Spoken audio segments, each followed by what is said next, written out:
புதினா சிக்கன் எப்படி பண்ணுறதுன்னு பார்க்கலாமா? அதுக்கு இன்றைக்கி நான் 1/2 kg சிக்கன் எடுத்திருக்கேன். அதுக்கு ஒரு கைப்பிடி புதினா, கொஞ்சோண்டு மல்லி இலை, ஒரு 4-5 முந்திரி பருப்பு, கொஞ்சமாக கசகசா எல்லாத்தையும் மிக்சியில் போட்டு நைஸாக அரைச்சிக்கலாம்.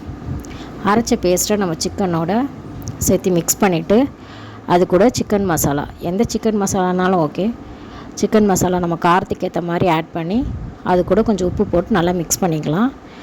இப்போது 2 ஸ்பூன் இஞ்சி பூண்டு பேஸ்ட்டு அதையும் இது கூட சேர்த்து நல்லா மிக்ஸ் பண்ணி ஒரு 1/2 hour நல்லா ஊற வைக்கலாம். எவ்வளோ நேரம் ஊடுதோ அவ்வளோ நேரம் சிக்கன் நம்மளுக்கு டேஸ்ட்டாக கிடைக்கும்.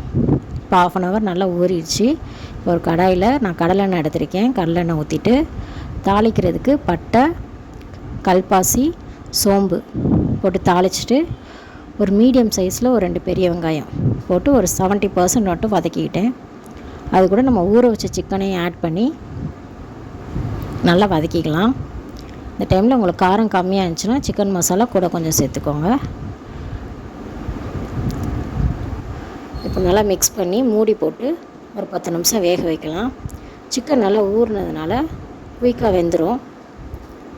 நல்லா மிக்ஸ் பண்ணிட்டோம். இப்போது மூடி போட்டு வேக வைக்கலாம்.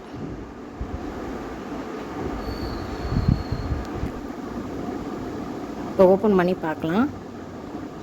சிக்கன் வெந்திருக்கான்னு பார்த்தா சிக்கன் நல்லா வெந்திருக்கு, நல்லா சாஃப்டாக இருக்குது. இப்போது நம்ம லாஸ்ட்டாக பெப்பர் போட்டுக்கலாம். எனக்கு காரம் கம்மியாக இருந்ததுனால நான் பெப்பர் கூட கொஞ்சமே ஆட் பண்ணுறேன். ஒரு 2 ஸ்பூன் பெப்பர் போட்டுக்கலாம். பெப்பர் பவுடர் போட்ட உடனே நல்லா மிக்ஸ் பண்ணிவிட்டு அதே மாதிரி மூடி போட்டு ஒரு 2 நிமிஷம் மட்டும் சிம்மில் வைக்கலாம். அந்த எண்ணெய் பிரிகிற வரைக்கும் நம்ம சிம்மில் வச்சு மூடி போட்டுருக்கலாம். பாருங்கள், நல்லா எண்ணெய் பிரிஞ்சு நம்ம புதினா சிக்கன் நல்லா ரெடி ஆகிடுச்சு.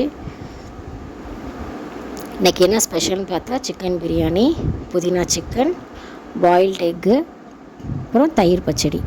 இந்த பிரியாணிக்கு நம்ம செஞ்ச புதினா சிக்கன் நல்ல ஒரு காம்பினேஷனில் இருந்தது. நீங்களும் செஞ்சு பாருங்கள். தேங்க்யூ.